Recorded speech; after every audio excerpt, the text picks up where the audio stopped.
In Weapons, when all but one student disappear in the same night at the same time, the town is up in commotion about what to do and who is all behind it.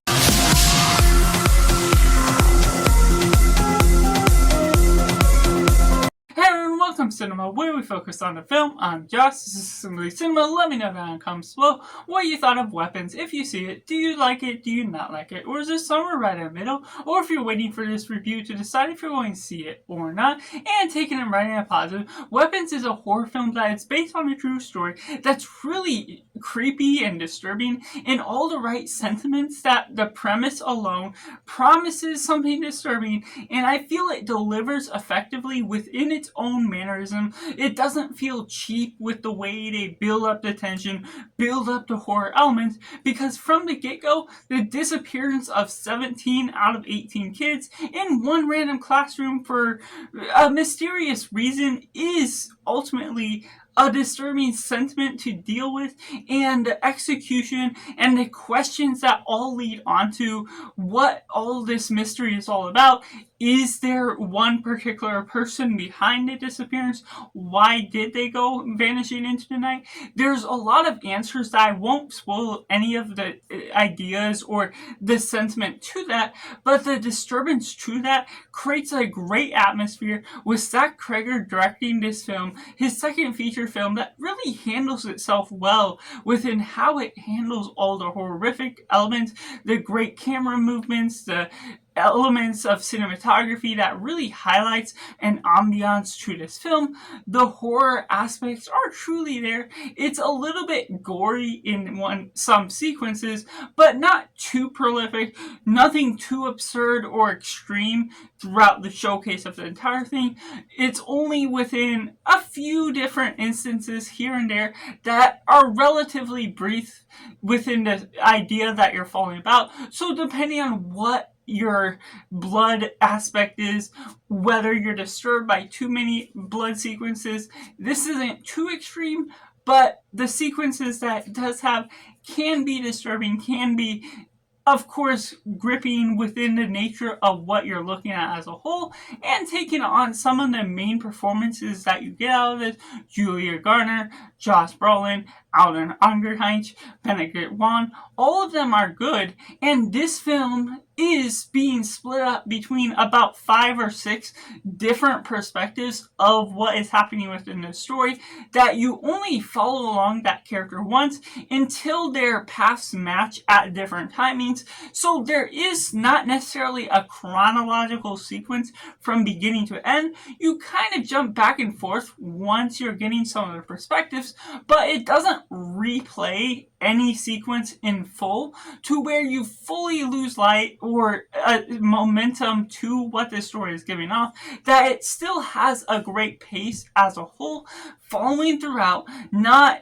going about and replaying any of the same sequences. So being able to just enjoy that sentiment, the performances being great, the characters are relatively simple, there's nothing complex, but given this is based on a true story, albeit there could be some over dramatic sequences done for the purpose of making this a bit more interesting and enticing, of course, with that, I still enjoy what you get out of these characters that are playing the people, and being able to follow along a select few is something that's really well done, and there's a bit of narration near the beginning, near the end, and it's utilized properly with a showcase of the eeriness to what you're doing throughout the ideas of the story, just setting up the prologue, rushing through some of the idea about the disappearance of the kids that all leads you into this town hall sort of meeting, the community getting together, then eventually the town opening up the schools once more in order for the kids to learn again. But the ability to follow about throughout this idea is something that's enticing, just with the general horror premise that Zach Cregger manages to deliver once more on building up the atmosphere and aura this film is all emitting. Taking it into the mix elements, there's something about the film that whether you end up liking it, whether you don't like it, the showcase of splitting up these different perspectives into their own sequences can feel slightly offbeat by the tempo throughout the film as a whole. There were moments where I felt like some scenes could have been cut down a bit or left out, or the way you're following about some of these perspectives weren't as necessary, and being able to trim it down to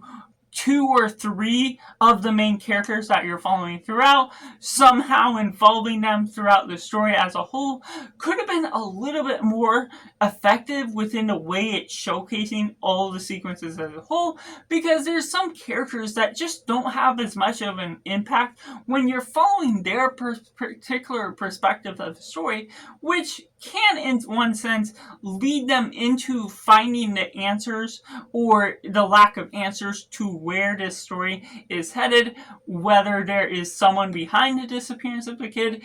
and how they disappeared to begin with. That all leads into an interesting sentiment that some things didn't need to be fully shown in the way that it was, and so there is an absence of a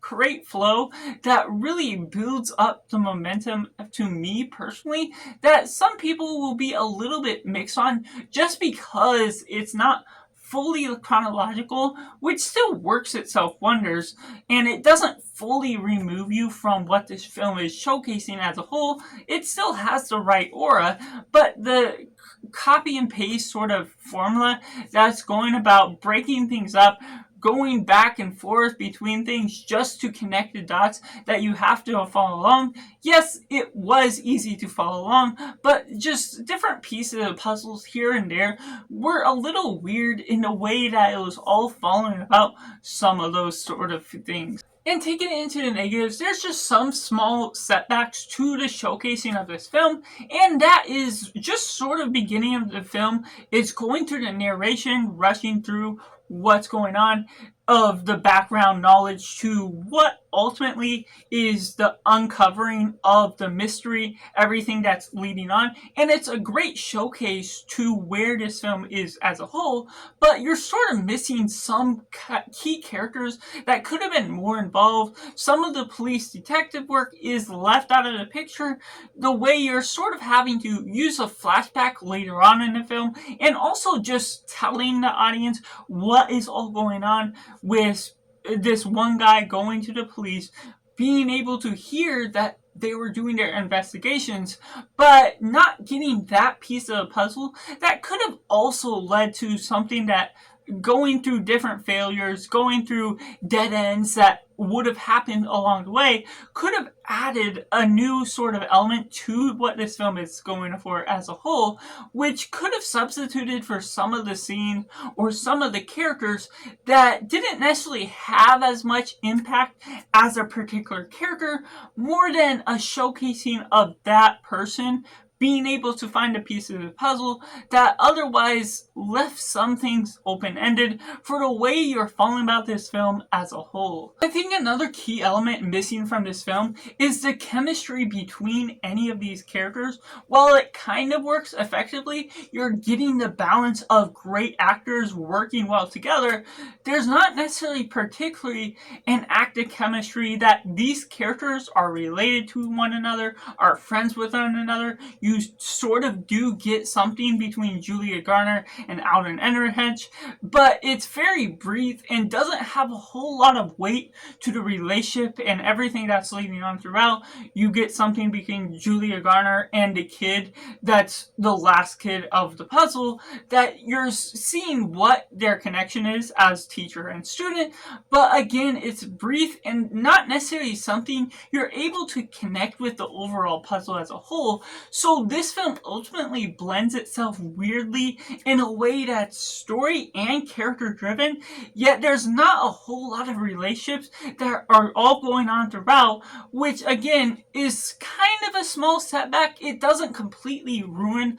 my perspective, my whole vibe of what's going on with the film, but it's something that still felt a little weird, something to think about afterwards that I wasn't a huge ultimate fan of for what we're getting getting out of the showcase from where we're all leaning forward from beginning to end. So that's just my personal thoughts on Weapons, which I have to rate as simply 8 out of 10. Let me know down in the comments below what you thought of Weapons. Was it good? Was it bad? Or somewhere right in the middle? Let me know all your thoughts, keeping it respectful and spoiler free. So make sure to like this video if you enjoy it. Subscribe if you haven't already to join in film culture community where we talk about the love of cinema as a whole. So that's just all. Make sure to do yourself a favor and go watch a movie.